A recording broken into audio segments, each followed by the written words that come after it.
Yeshurun, Yedidi Agoyin, Melava, Shlita. Yeshurun, Agoyin, Melava, Shlita.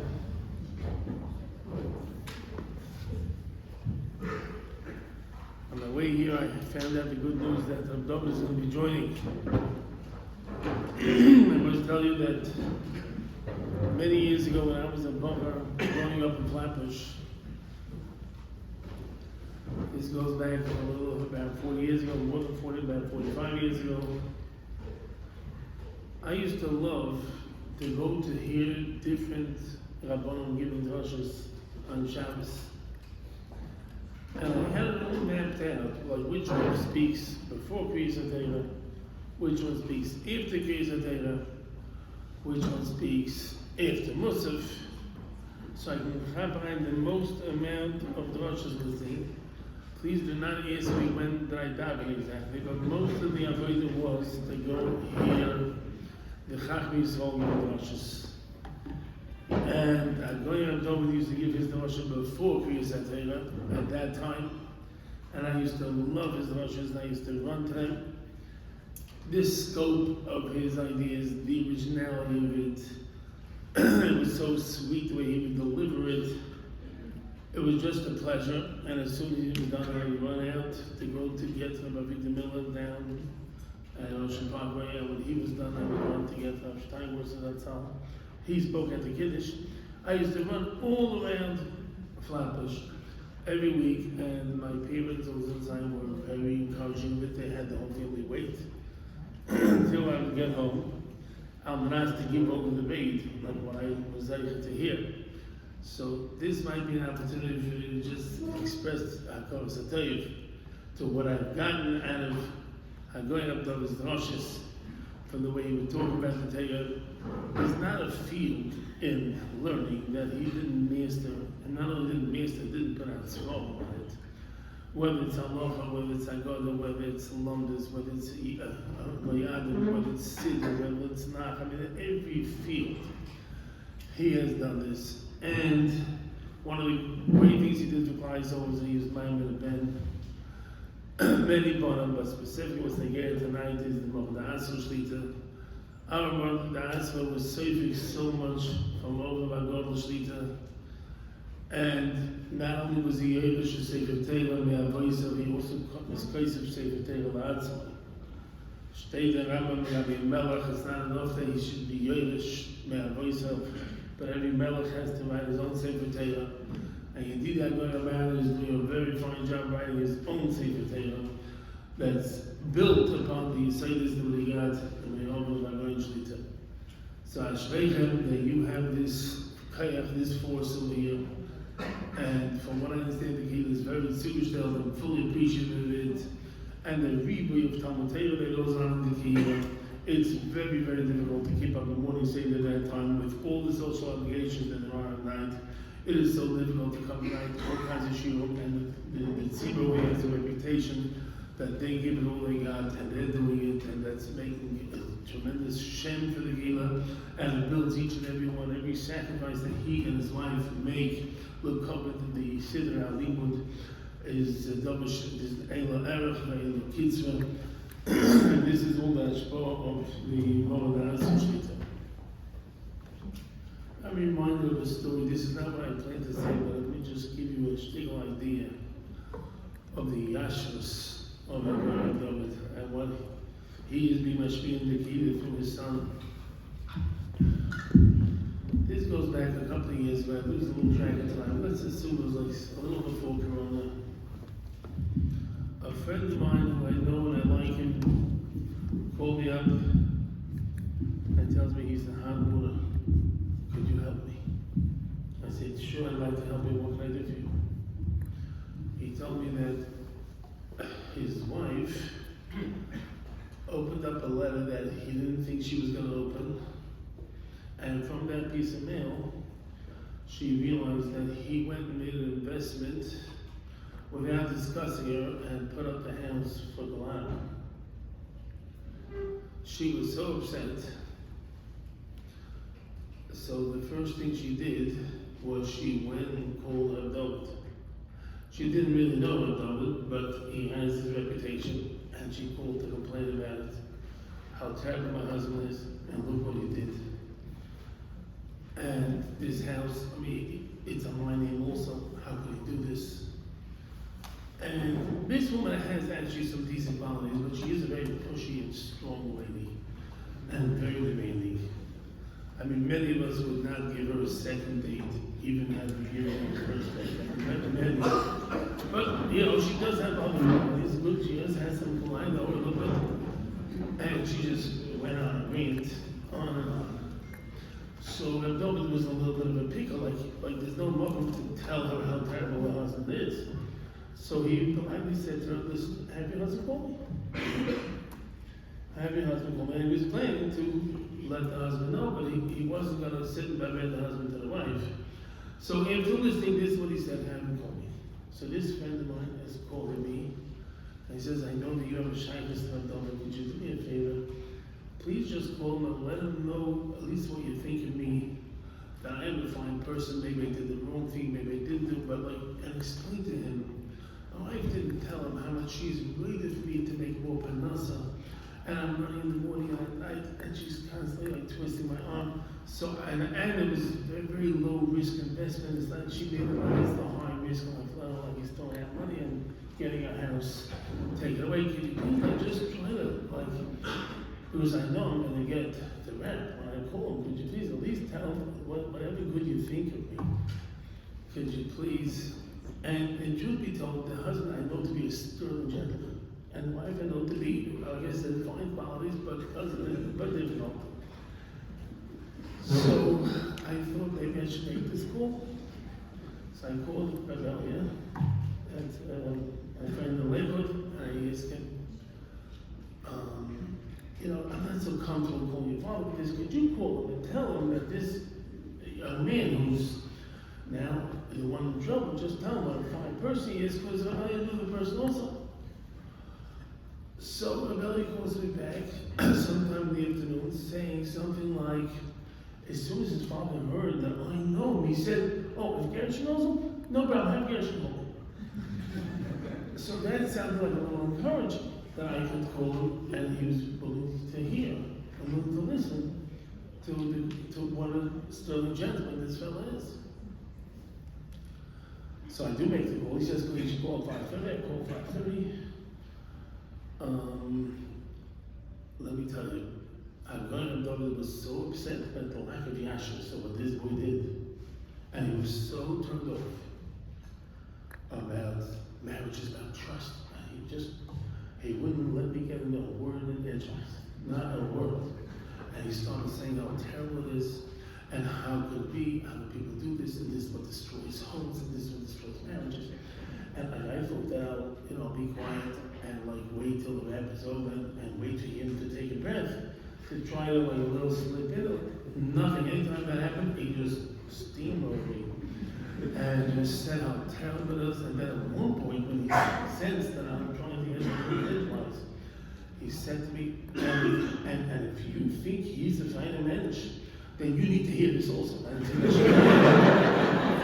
just goes on and on. My beautiful wasn't me.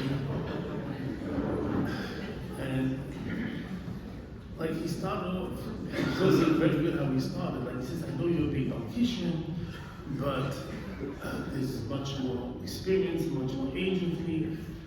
Please listen to what I have to say. And that was it. And he basically, when he finished, he just hung up. And I must tell you, I was so happy. I was really, really happy. Because at my age, nobody screams at me. That's why I get away with it. This is somebody who I look at as an uncle. He's an old friend of my father's uncle. And I think my father, over the years, has spoken about him as his elder Bach, as his Muslim. He was back in Yeshurun, Franklin. And I remember I was with him at some point. I think Mr. Yumi, he talks to him. So it was so geschmack that somebody could scream at me and tell me I'm wrong and wipe the floors with me. And I'm not looking for it every day, and I'm not inviting anybody to do so. But for my going up it was just such a geschmack thing. I really enjoyed it. And the good news is the end of the story. So that poor guy called. He didn't want to call, but like it was obvious that he, like Abdullah says, he called, even though he had no shaykhs, he got a call. And so he prepared himself for that. Cold shower, hot shower, whatever, I'm not sure. The good news is that during the course of the conversation, Abdullah sort of realized that this guy is a student of Jacob and a very fine person. And he didn't change his position because of that, but he was on much softer tones. And at one point he even suggested that he'll talk to the wife that maybe she should allow the investment, it should be done with her rishus. Of course he shouldn't do it without her rishus, but he would encourage her to maybe agree with it, maybe it is a sensible thing. Like he did tone down a little bit because he did realize what the guy was, but I'm just telling you, I mean this story I'm bringing out just to let you know what a deep yashus and what a kanoi is when something is not yashus. Something is not yashus, something is not empty, something that's hurting trust. Now you know what not to call him on and what to call him on. And this is what he gave over to his sons, and his sons are proliferating throughout the world, and I'm sure that he fully appreciates this and sees this on every anhava, on every tzad, and every shal of their choshev of. This is just, hearing that I was going to be this is what I needed, but I'm going to take this in 4 minutes. This is not a hesitant to be mad. Let me share with you a little bit of insight on Shabbos, which I thought could be applied to this Kehillah, and that is on that first Rashi that talks about Yisrael, Mash Shmua Shamu, what made him come. I did hear that the whole sermon today was on that Indian, and I checked with his son that it's not going to be the same Lord, so it's, and it's not even Chayim Lord, so it's good. So we can enjoy both that. And apparently we're actually saying that from Kriyas Yamsuf himself, it was not enough. He needed Melava also. And that struck me odd, because by Kriyas Yamsuf it says, all the Muslim were very disposable. He goes in Chil Ochaz Yeshurun Galoshes, the Eilim Moyev, Etna Moyu, Nibelu Echnu everybody was disposable. He was not disposable. That wasn't enough. He came after hearing Kriyas Yamsuf, where everybody was actually turned off from. Kriyas Yamsuf was being mitzvah down back here. That could of everything. Everybody who had been explored earlier and very intimidated and being makshir Israel sort of realized it's a hoax, the whole thing. The down back here was mitzvah, damn. He seems to think differently than everybody else. Everybody would think of coming and joining Klaisol because of Kriyas Yamsuf. That itself did not turn him on. And everybody would be turned off. And that's all as well for Klaisol. From Melava Zamolik, he was turned on. So he's somehow thinking out of the box. And I love those guys who think out of the box. I'm trying to understand what is his thinking methodology. Why does he think different than everybody else? And what is the sense of it? And could be, we have a Shlita shot, we understand that. But he's thinking is like this. I was always on Hoga with clients owned by Kriyas Yamsuf. And is on Hoga by Melava Zamolik with two totally different Hogas. By Kriyas Yamsuf, he tells all the clients, well, do nothing. Don't even cry to me, don't even be mispelled, do nothing. Atem Tachvishan, Hashem Yelochem Lachem. They have no involvement. He's taking care of the entire thing, taking full advice to split the Yam and Mitzrayim. You just stand by and watch. It's Yatzhu, who is Yeshua, is Hashem, Hashem Yadis Lachem Ayeh. Melava Zamolik is a whole different Tanhava. B'chal Anoshim, Tzeri Hilochem B'Amolik. And everybody had to be Mishabed Libo Elosh Mishmashman. Yidei Moshe would not be able to do a thing unless each person was being Mishabed Libo Elosh. The whole Achrayus was on that. He might be Mashpia Koyach, might be Mashpia Seires, but it's their work that's going on. Yisrael was the Pope of the world. He was the Pope. That means there was every deity, every perceived deity in the world. He had gone to every place and done worship and studied it. And presumably he was very familiar with every cult that there is in the world. And now here's this new religion emerging. And he's coming to inspect this religion. And he's very familiar what the religions are in every cult. In every cult, the entire religion is basically for the personal aggrandizement of the leader. And every one of the members of the cult are all stagnated and they're going nowhere. And they're standing on the street corners giving out flyers promoting their leader or selling some flowers or doing something silly, but nothing that builds them and nothing that propels them or catapults them into any kind of greatness or anything. And they're living in poverty in these huge buildings with many people in the room. And the leader is living a beautiful, wealthy, affluent life. And with a lot of fame and a lot of glory. So he's seen all that. He was all over the world. He saw it all. And he wanted to see, what's this religion? This Jewish religion is starting now. They're coming to our Sinai. He wants to inspect this. Is this one of those? Is the whole thing done just for the personal aggrandizement of the leader? Is that what this is? He hears Kriyas Yamsuf and he hears that the Rebbe should take care of everything, they don't have to do a thing. He's not turned on with that. We is the place for the individual, for him to steig, for him to grow, for him to make something out of himself. When he hears that Malka is alone, that everybody had to do the work himself, that the Ratzon Abayah is that Klal should be the one to give HaKadosh Baruch Hu the kisei and be mashal the Shem.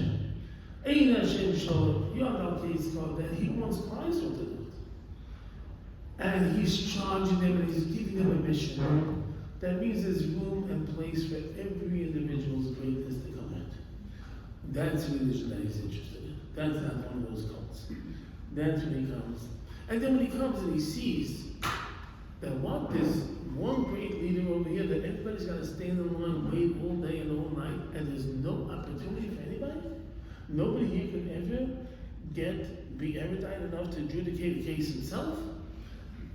Nobody has any hope. It's just about standing and waiting in line for the leader. This is like the cult that is coming to fact. This is what he's going to move away from. So he comes with his eight. This has to be Soga Alofa. Soga Bayes. Certainly the Bakasha is directed to Rachel Bayes, but no, you've got to give opportunity to people. You have to have that people are growing. People are not just stagnated in this religion and just all revolving and centering around one great leader. That's not enough. So that's why his institution of the Siddur HaMishna and Kelly Saul was related to his ideology that only after he appears Yamsuf, only then he's turned on. In this Kehillah, everybody is a builder. Either he's a Biyasa of the Kehillah, or he's involved in Yeshurun, or he's a Mitzvah, or he's a Mazik Kehillah. Everybody has a role. And that is the key to success in the kingdom. That everybody feels this is their baby. Everybody's putting in work. Everybody wants it to grow. Everybody is doing their role. And it's not just revolving around one person, but it's giving the shiur and other learning sessions. That is what's creating a very mechuzah kehillah. That Mitzvah for this kehillah is going to go out and Bonham and Bnei Bonham. It's going to be a kehillah for Deirus, be very well established, and anybody who's part of it finds himself growing, finds himself surrounded by a mechayah and a pull to elevate himself and go further and further.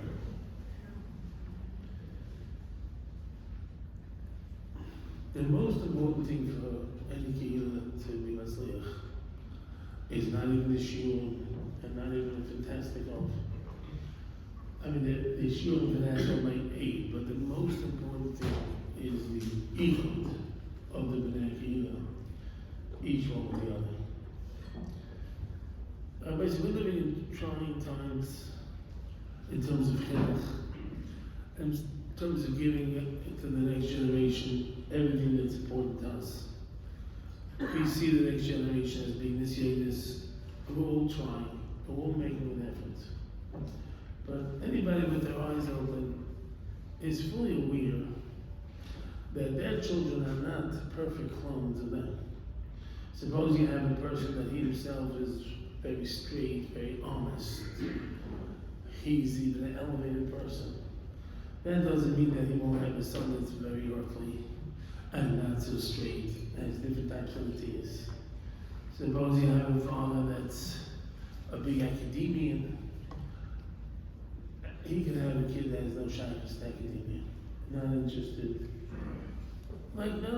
People with eyes open see that their children love Navka, clothe themselves, and in Melava, they see that all their chinuch, all they're giving over to the child, what they struggle to achieve, the child might not be the recipient of that.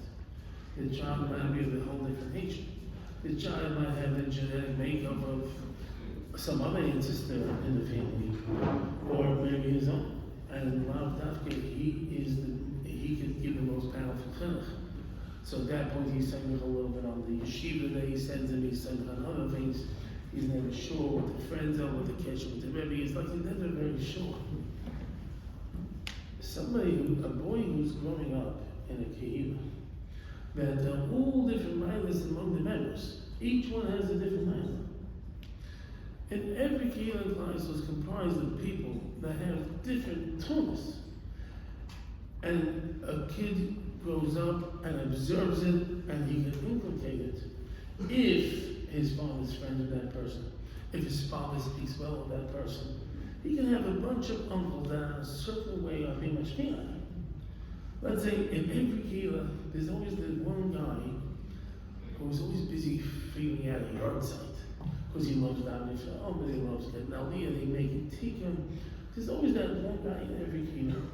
And you might laugh at him, but every kehillah has that one guy. You don't know your son might be that guy that needs the chinuch for that person, that needs the hashpah from that guy. And every kehillah there's somebody who's very quiet, not assuming, but doing a lot behind the scenes. That might not be the chinuch you're giving, but you can get it from that other person if the kehillah is muchad, and everybody's together, and everybody knows and speaking about each other's violence. You can have a guy in the kehillah that's not a Balmazreg at all, but when it comes to Purim, he's giving out money with Sheva and the saving from the office. You don't know, your son might have the Mazda being a big usher and not being all that conscientious about other things, and he needs that for that guy. It's that guy that his mishpah is going to take root and have the child is growing up with that moose, and that'll help him be Nagil and Chesed. And the Deiras and Deiras of Israel were born from the Kehillah, not from the yeshiva doctor. Yeshiva is to make him more erudite and knowledgeable in Torah, but in the way of life, very often it came from the Kehillah and was very powerful if it was so well bred. That every person is giving in a different koyach and a different hashpah. The children are growing up with a plethora of different koyachs and different hashpahs. And that means that there should be a very, very strong ichud. Everybody going to the other one said was able to speak well of the other one. And he feels that his father's being devious with him, and Melava, he observes it and he recognizes it, and then he can ingest all what they have. I'm reminded of a story that happened about 5 years ago. I moved full track of time. I was sitting at home and I see from the window that there's somebody pulling into the driveway with a pickup truck.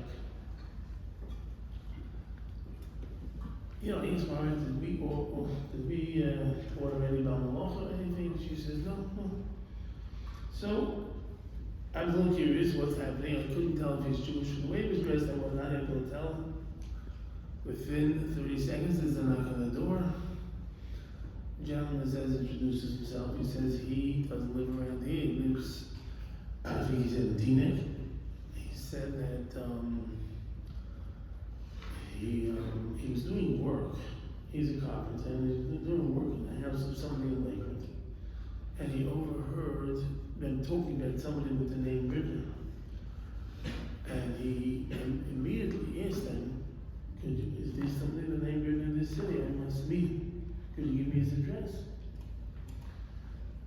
And they gave him his address and he's coming to meet me and he says to me, are you by any chance related to Irving Ribner?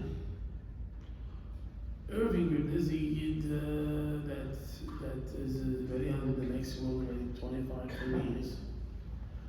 And he is a first cousin to my father, Malka. So I say, yes, I am related to him. Yes, I sure know Irving Ribner. It's a cousin of ours. He says, well then I have to meet one, I must shake your hand. Because it's thanks to Irving Ribner that I married a Jewish girl that keeps a kosher home. And he said, he went on to say that he grew up in West Bergen County. There was a very small kehillah there. And it was Irving Ribner's Ashbal, his cousin of mine, that touched him. And I can tell you, I remember Irving Ribner vaguely. He was not the Kiev. He was not Machadas. He was an Alchim in the Kiev. I vaguely remember he might have been about Torah. A few times I met in my youth. But it was his Ashbal that got this guy to marry a Jewish girl that could keep kosher. You never know who's, and he had to come meet me just because I'm a call with I need. Just what it meant to him. And he tells him it was a small shul with a few kids there, and he was growing up there, and that was that shul. This is just to illustrate at a simple level how you never know whose Hashbah is doing it, and the Mela, it's so important that ichud. Let's hope that Rosh Hashanah should bench with this ichud to always be sholem ba'adam va'achar v'sholem b'leis. And let's bench together that should have Yom Shalom Tovim, this morning is all Yedidya Goyabam Shlita. And the Mila, I guess we refer to as the Rabbi Meridus of the Kehillah, the Abdul Shlita. They have been Baruch Chazal that should have their Ola. And their day of the Manik is all Yom Shalom Tovim. And all the Kehillah should learn from this Kehillah what's important, what's chashuv, what builds the people, what gives people a sense of purpose, and what's going to produce thousands and thousands of children that are steeped in Torah knowledge, God-fearing people of values, people of content. They'll see what's doing it, and they'll be mechaber to be daily to this Kehillah.